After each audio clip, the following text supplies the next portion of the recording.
Welcome to TAO, your go-to podcast for all things tech, AI, and the latest innovations. I'm Sarah, your friendly AI enthusiast. And I'm Mike, here to ask all the questions you might have.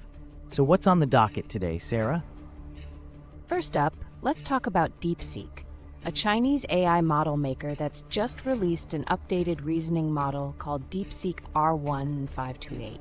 It's available on Hugging Face and showcases some impressive improvements in reasoning and inference capabilities. Interesting. How does it compare to other big names like OpenAI or Google? Great question, Mike. Benchmark results indicate that DeepSeek's updated model performs on par with leading models like OpenAI's O3 and Google's Gemini 2.5 Pro, especially in areas like coding, mathematics, and reasoning evaluations. What's fascinating is that DeepSeek focuses on efficient techniques rather than sheer computing power. That's impressive. But I've heard there are some concerns regarding censorship with this model. Yes, indeed. The updated model seems to exhibit increased censorship, particularly around sensitive topics like the Xinjiang internment camps. This aligns with Chinese regulations requiring AI models to avoid content that could undermine national unity. That's quite a balancing act between innovation and regulation. What's next on the list? Moving on, Google is celebrating 10 years of Google Photos with a major update to its editor. They're introducing AI features like Reimagine and Autoframe to a broader audience. Those sound intriguing. What do they do exactly? Reimagine uses generative AI with text prompts to transform photo elements, while Autoframe suggests cropping or uses AI to fill spaces for optimal framing. It's all about making photo editing more intuitive and accessible. Sounds like a handy tool for all the photography enthusiasts out there. What's next? Up next, Meta AI has reached a significant milestone with 1 billion monthly active users across its applications, as announced by Mark Zuckerberg. Wow, that's a huge number. What's Meta's focus going forward? Zuckerberg mentioned they're focusing on deepening the AI experience, with an emphasis on personalization, voice conversations, and entertainment. They want to establish Meta AI as the leading personal AI. That's ambitious. Let's keep an eye on how that develops. What do we have next?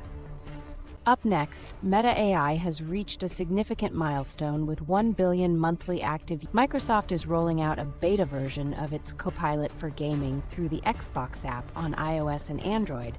It's designed as a non-intrusive second screen tool. What can this Copilot do for gamers? It can answer game-related questions, provide links, and access player account information like gamer scores and play history. It's all about enhancing the gaming experience without being a distraction. Sounds like a game changer for gamers. What else is on our list?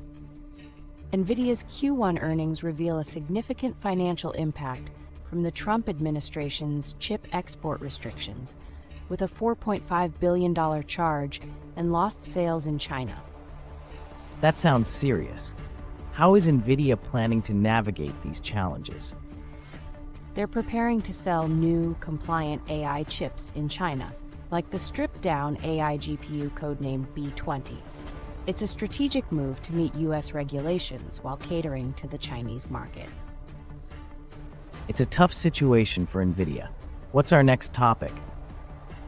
AMD has acquired Enosemi, a startup focused on custom materials and photonic integrated circuits. This move is aimed at bolstering AMD's AI capabilities. How does this acquisition benefit AMD? It accelerates AMD's innovation in co-packaged optics, crucial for faster data transmission as AI models grow more complex. It's a significant step in their ongoing focus on AI and advanced data movement technologies. Exciting times for AMD. What's up next? Reed Hastings, co-founder of Netflix, has joined Anthropic's board of directors. His leadership and experience are expected to help scale Anthropic from a startup into a major company. That's a big name to have on board. What does Anthropic focus on? They're focused on responsible AI development, and Hastings' involvement aligns with their mission to tackle AI's social challenges. Sounds like a great fit. What's next on our agenda? Buildots, a Chicago startup, is transforming construction management with AI and computer vision. They provide real-time insights and predictive analytics. How exactly does their platform work? It processes images from hard hat-mounted 360-degree cameras to track progress and forecast delays. Managers can even query project status via a chatbot. That's a smart use of AI in a traditional industry. What's next? Business Insider is laying off about 21% of its workforce due to challenges from shrinking search traffic and the rise of generative AI tools like ChatGPT. That's quite a cut. How is the company planning to adapt? They're restructuring to absorb volatility, accelerating AI adoption, and realigning their content strategy to focus on high engagement areas. Tough times for media outlets. What's our next topic? Grammarly has secured $1 billion in non-dilutive financing from General Catalyst to expand its AI offerings and transform into a comprehensive productivity platform. That's a hefty sum.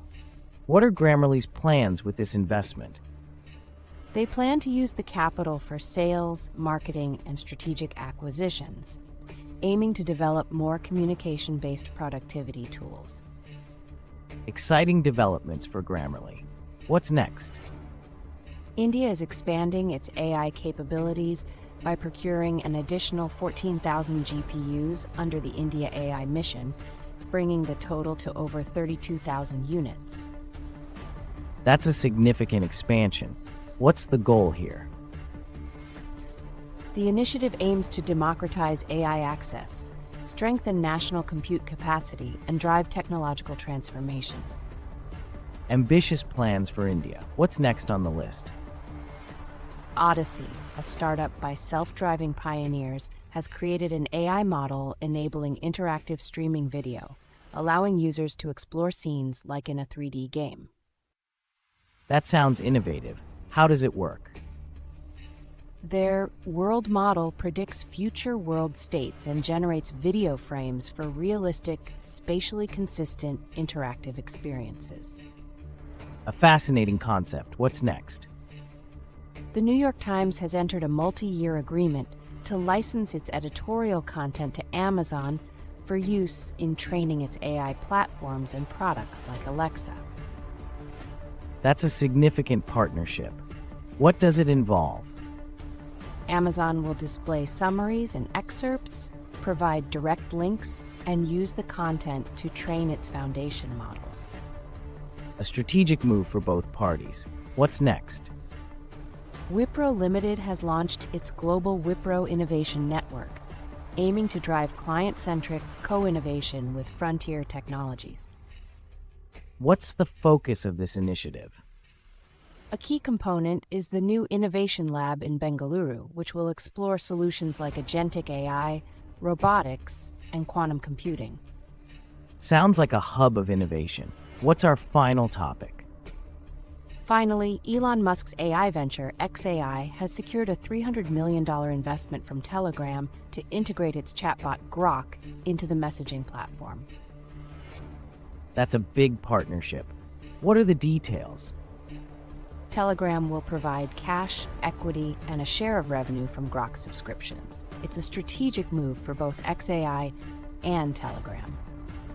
A fascinating way to close our discussion today. Absolutely, Mike. Thanks for tuning in to TAO, where we explore the latest in tech and AI. Until next time, stay curious and keep exploring. Bye, everyone.